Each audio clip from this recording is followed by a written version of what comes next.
tanggal 15 bulan 8. Nah, sebenarnya ini ada hitung-hitungannya, Mbak. Secara metafisik itu ada hubungannya dengan numerologi. Kalau kita lihat kode 15-8. Nah, kode energi ini ya sering disebutkan adalah angka ini kode energi pamit. Terus polanya 6-8-8-6. Pola ini melambangkan gerbang transisi, penyatuan antara cinta, karma, kehidupan. Energinya disimpulkan adalah siklus ditutup dengan damai. Tetapi karena kita meyakini kita kena santet, nah akhirnya kita membuka gerbang diri kita sendiri. Ya karena itu tadi ada energi halus yang menyusup hidup dan diyakini. Jadi itu namanya santet psikologis. Sebelum kisah ini dimulai, ada satu hal yang harus kamu lakukan. Tombol subscribe. Aku akan menghitung sampai 3. 1, 2.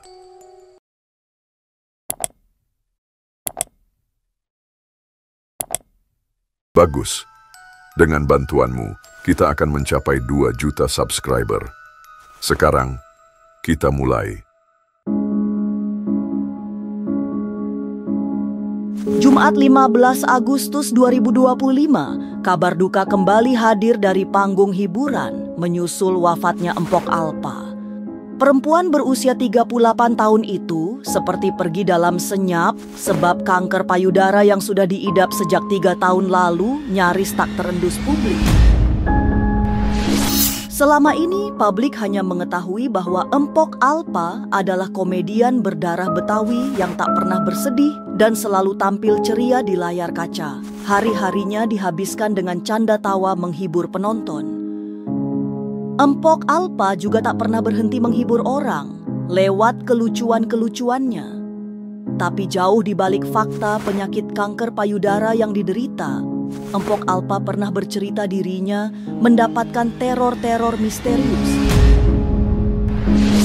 Benar, Empok Alpa sendiri semasa hidupnya mengakui sering mendapatkan kiriman benda-benda aneh. Selain itu rumahnya juga, ia akui banyak didatangi binatang melata dan kalajengking.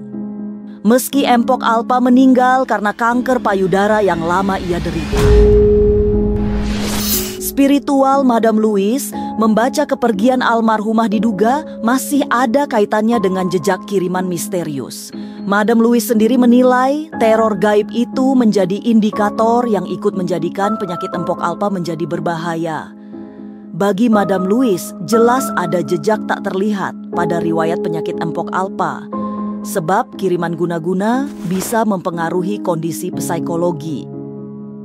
Dari sini, penyakit yang sudah serius bertambah parah. Kepergian Empok Alpa yang mengejutkan ternyata menyembunyikan banyak jejak menarik, termasuk tanggal dan jam meninggalnya yang menunjukkan deretan angka yang misterius. Empok Alpa meninggal pada tanggal 15 bulan 8 di jam 8:15. Dalam pandangan Madam Louise itu menandakan ibu 4 orang anak itu sudah merampungkan seluruh tugasnya di dunia. Segala urusan keduniaan sudah dituntaskan sehingga pulang ke sisi ilahi dengan tenang. Lantas bagaimana kinerja kiriman gaib mempengaruhi psikologis seseorang sehingga membuat kesehatan orang yang dikirimnya menjadi bahaya?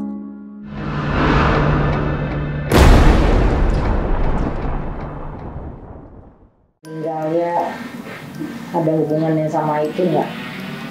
Sama santet yang kemarin. Tuh, ini cewek loh yang nggak suka sama dia. Jadi ini kayaknya tetangga atau orang yang deket. Pernah juga ya Madam? Iya, kan aku waktu udah pernah kayak gitu. Sambil juga ya. Jadi awalnya nama aslinya dia sih itu kan? Nina Carolina. Nina. Nina Carolina. Nina. Nina Carolina. 8 sama 9.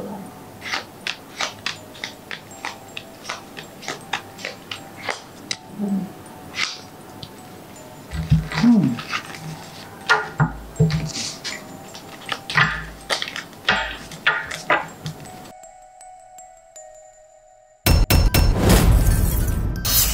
Madam, ini kan kita baru aja kehilangan sosok komedian Indonesia ya, bisa dibilang dia sosok yang humoris, lucu, plus juga humble, apalagi kan dia banyak banget dikenal sosok yang baik lah. Perjalanannya juga luar biasa bisa menjadi titik seperti ini, dan meninggal cukup mengagetkan bahwa ternyata di balik meninggalnya ternyata diketahui beliau sakit kanker, tapi kan the long story-nya adalah di mana beliau ternyata pernah sempat mengalami guna-guna, bahkan juga terakhir di 2024 Januari beliau mengaku sempat dapat teror mistis lah. Nah, Madam sebagai seorang spiritualis, ada nggak sih mungkin kaitannya dengan meninggal beliau dengan pengalaman beliau di masa lalunya yang menyebabkan penyakit itu yang merenggut nyawa beliau?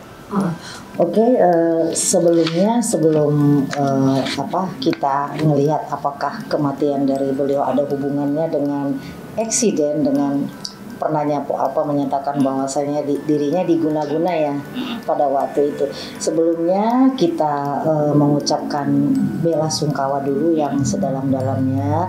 Hari ini ada satu orang ya yang pergi menuju rumah yang paling indah. Semoga diterima sisi Allah Subhanahu wa Ta'ala. Kita kirimkan Al-Fatihah dulu, mohon izin.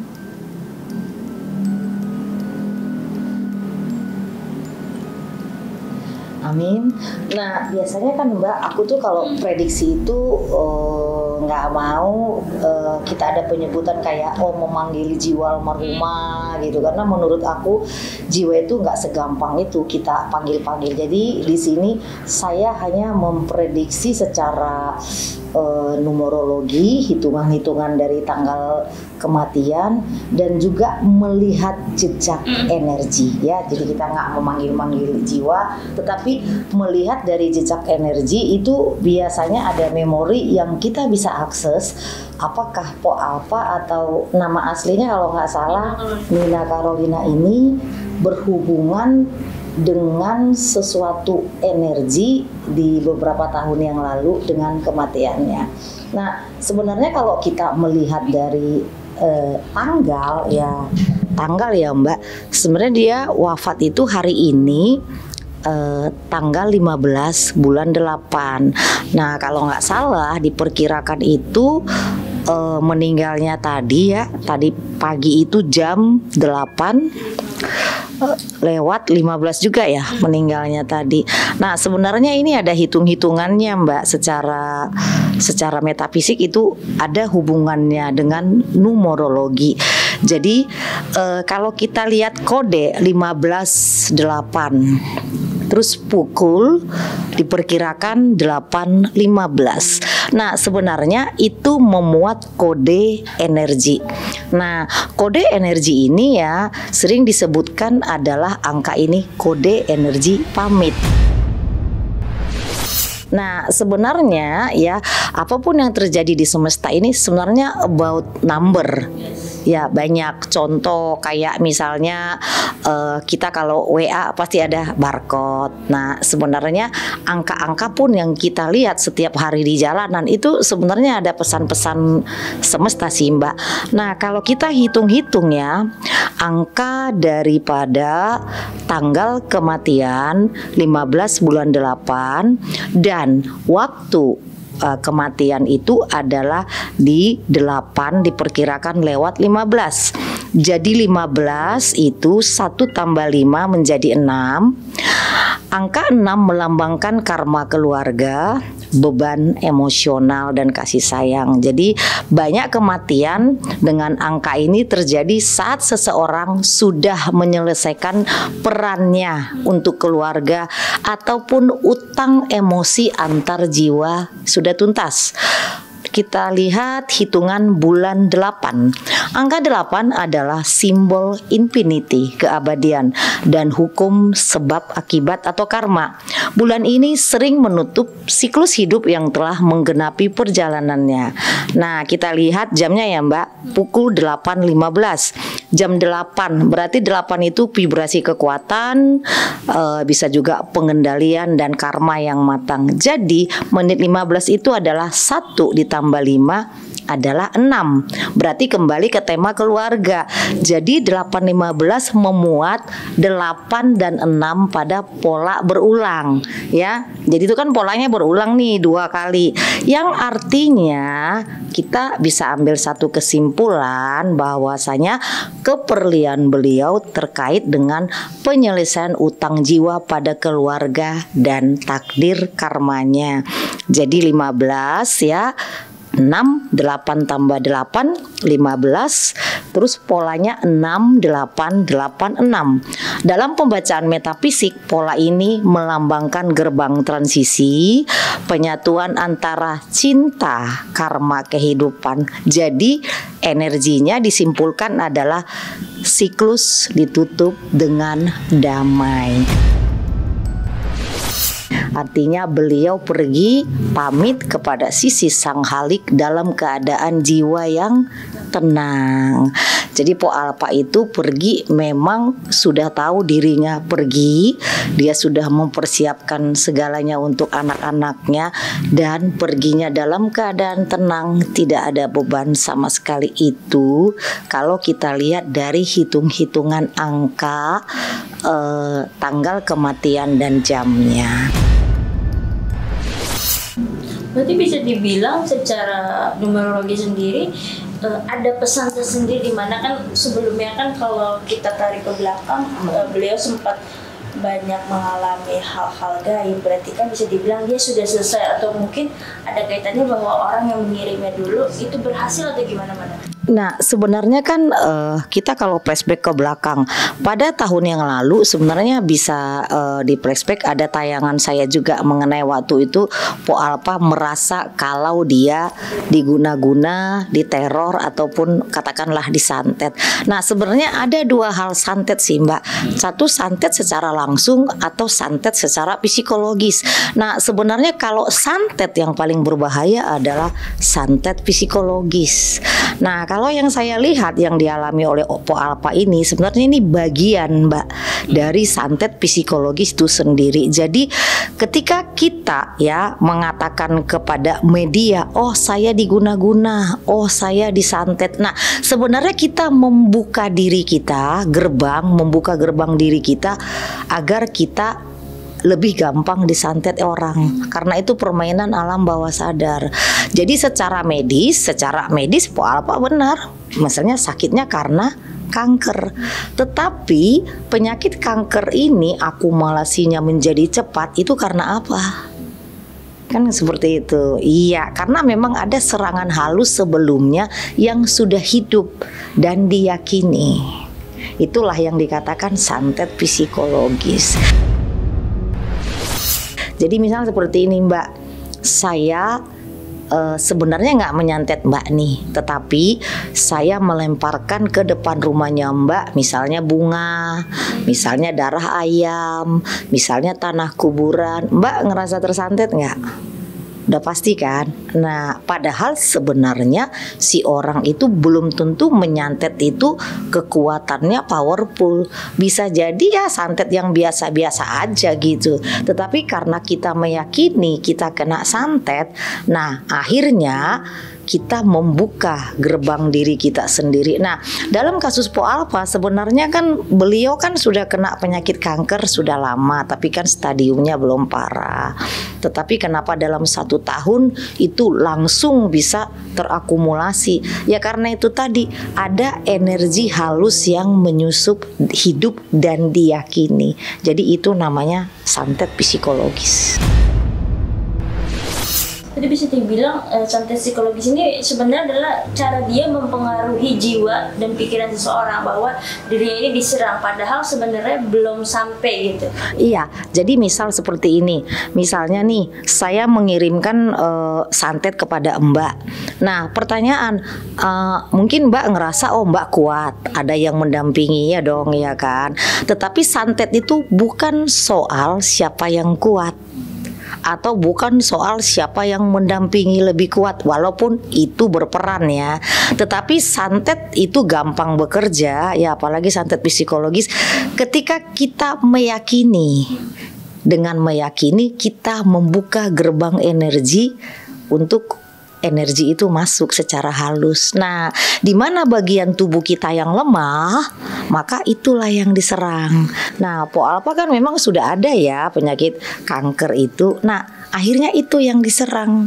Nah, kalau ada pertanyaan, apakah Po Alpa ini kena santet apa enggak?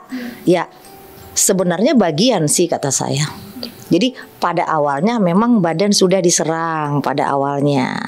Nah, karena ada santet psikologis ini, akhirnya si energi halus itu menyusup dan itulah yang merusak jaringan daripada tubuh kita. Karena semua energi yang bekerja ketika menyerang seseorang pasti yang dicari itu bagian tubuh kita dulu. Yang lemah yang mana. Makanya ada orang ketika disantet 3 tahun yang lalu meninggalnya berapa tahun kemudian. Sebenarnya kasus seperti ini sudah pernah terjadi sih, santet psikologis itu. Makanya sebenarnya ada orang tua berkata gini Mbak, kalau kita mimpi itu mimpi buruk, jangan kita kasih tahu ke orang kalau kita sedang bermimpi.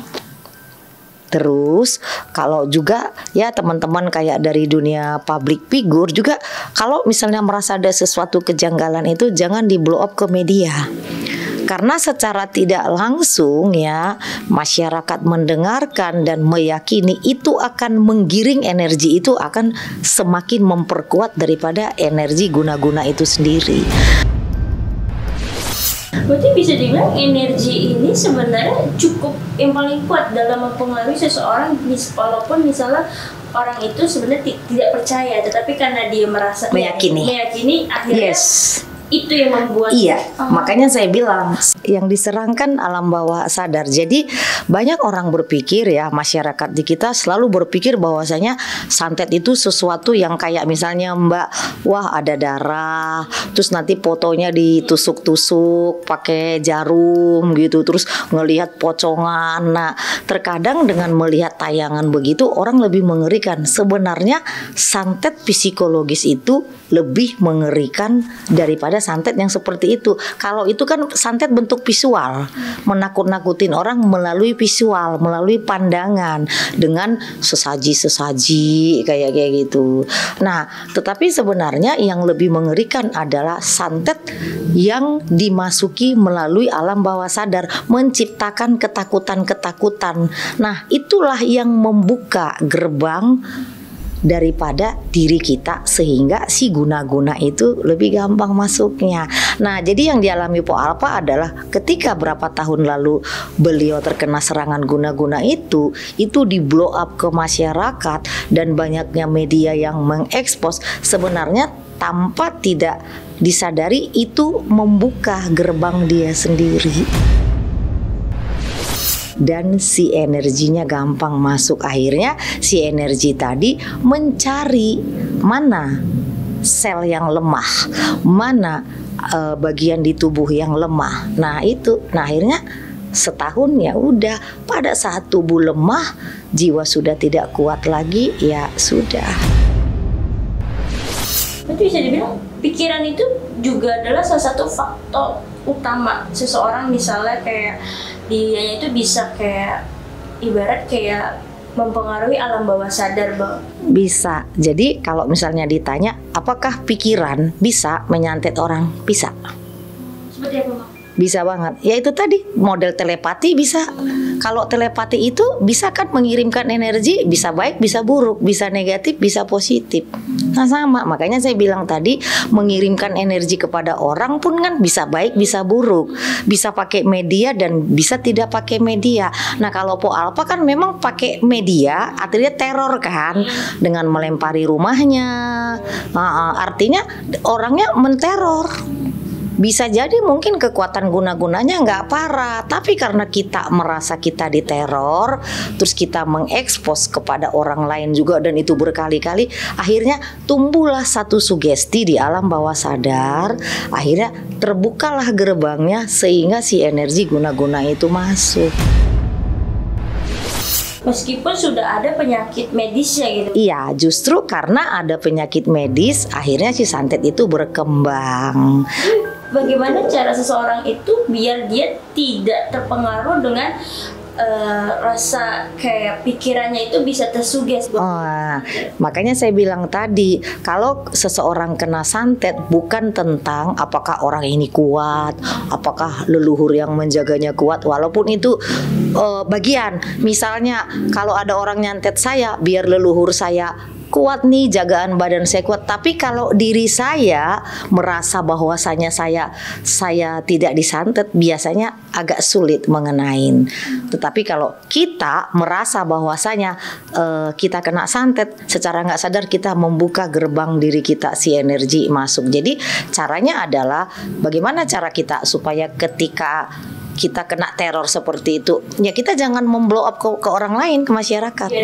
Dibiarin dan memberikan satu doa atau sugesti afirmasi kepada diri kita bahwasanya enggak kok, aku percaya bahwasanya kekuatan di dalam diriku lebih besar daripada kekuatan orang yang mengirimkan kepada saya. Itu langsung rilis, langsung selesai.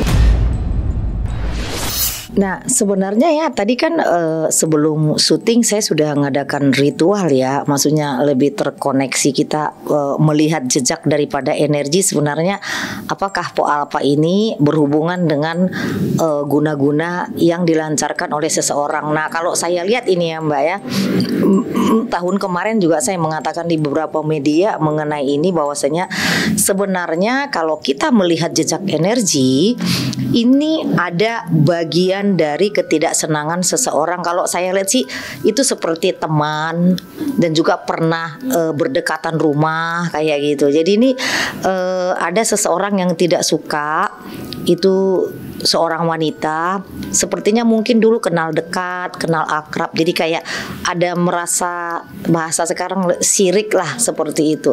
Nah sebenarnya si orang yang mengirimkan guna-guna ini kan sudah dari berapa tahun yang lalu. Nah kalau ditanyakan apakah guna-gunanya kuat sampai mengenai, kalau menurut saya nggak kuat sih. Karena kalau guna-guna yang kuat berapa hari orangnya udah meninggal, bisa 7 hari, bisa 30 hari minimal. Kalau ini kan sampai setahun lebih. Sebenarnya yang dikirimkan oleh orang itu tidak kuat, tetapi ketika mengirimkan itu si tubuh daripada beliau kan sudah sakit. Jadi energi yang dikirimkan itu masuk ke dalam tubuh, mencari bagian-bagian di mana bagian tubuh itu yang lemah. Nah akhirnya lama-lama diyakini. Nah ketika meyakini itu sebenarnya kita sedang memberikan makanan kepada si energi yang halus tadi yang sedang menyusup. Jadi keyakinan itu adalah makanan energi tadi.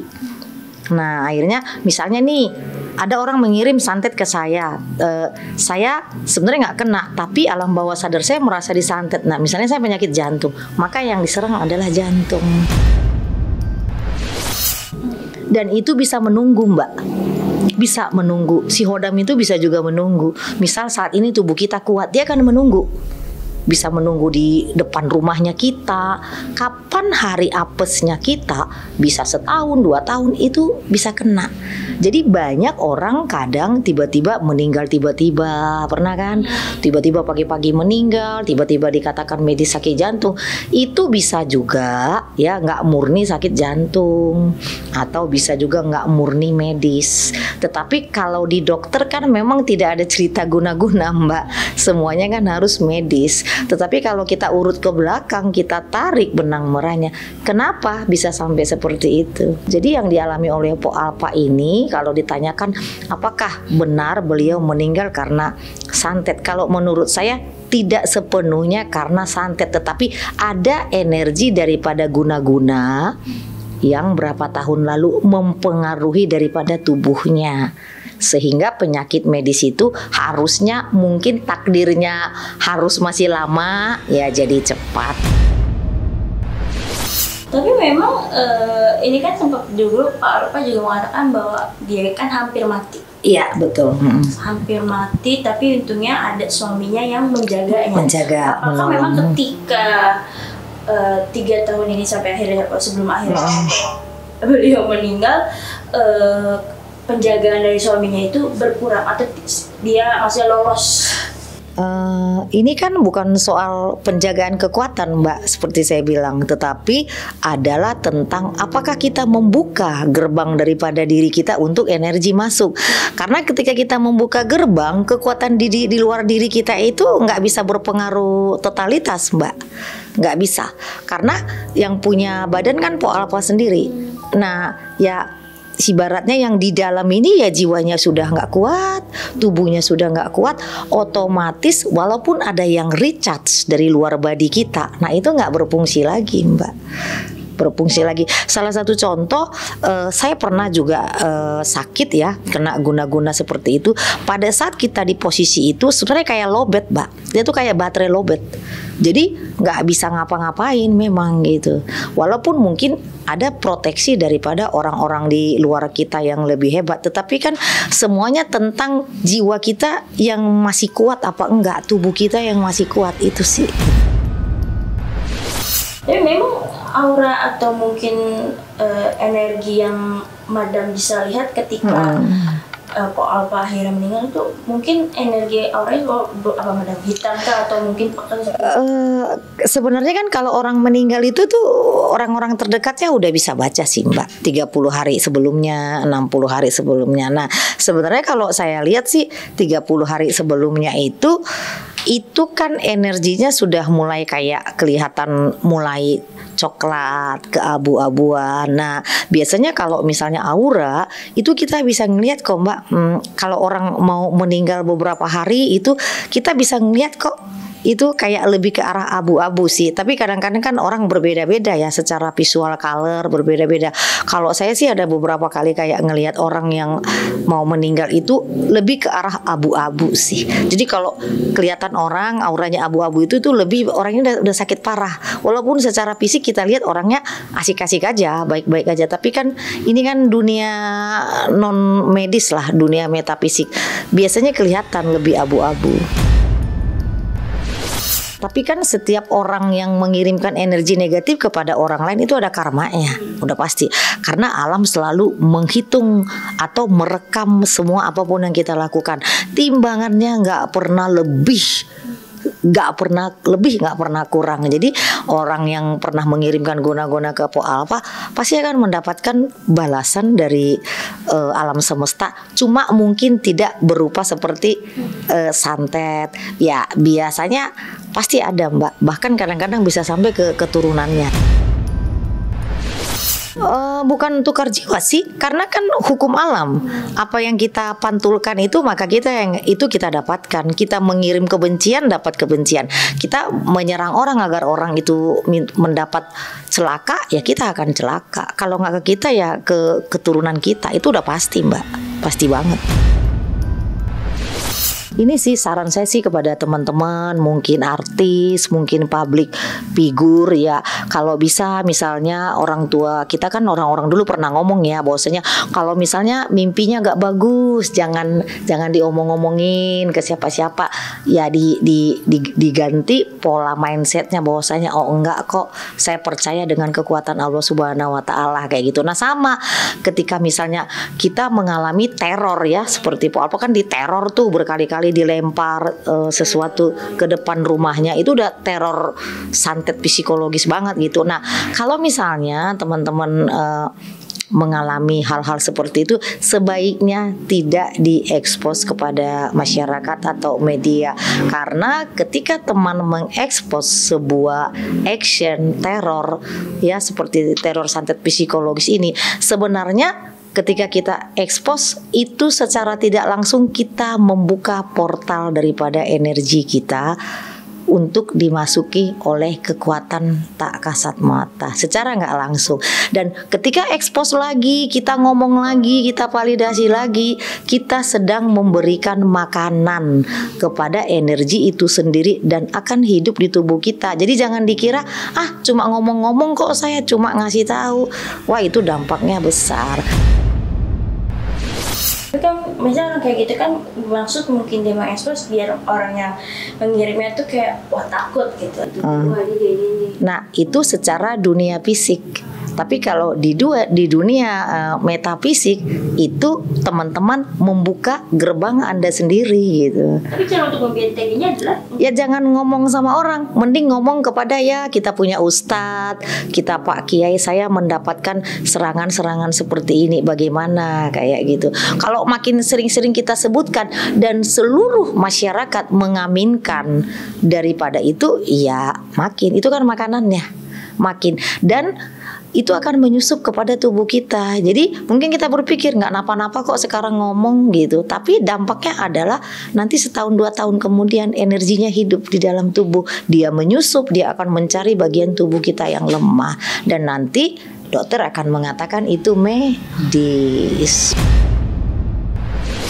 Biasanya saya bilang ciri-cirinya itu nggak spesifik sih.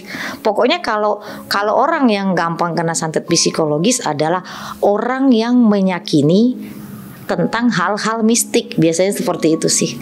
Misalnya orang-orang pemabuk itu gampang, sangat susah kena santet. Orang-orang pemabuk, orang-orang yang pemikirannya yang nggak percaya hal goib, logik, kritikal di otaknya lebih tinggi. Nah, itu lebih sulit terkena santet. Tapi kalau orang yang mempercayai tentang adanya dunia goib, adanya tentang ya seperti inilah, itu lebih gampang karena meyakini. Keyakinan itu adalah satu kekuatan gitu. Kalau kita apa aja kalau kita yakin kan kuat, Mbak.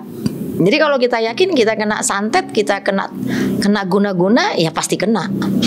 Walaupun sebenarnya kita nggak kena, tapi karena kita meyakini, ya jadi kena. Itu sih prinsip energinya gitu, cara kerja keilmuannya seperti itu.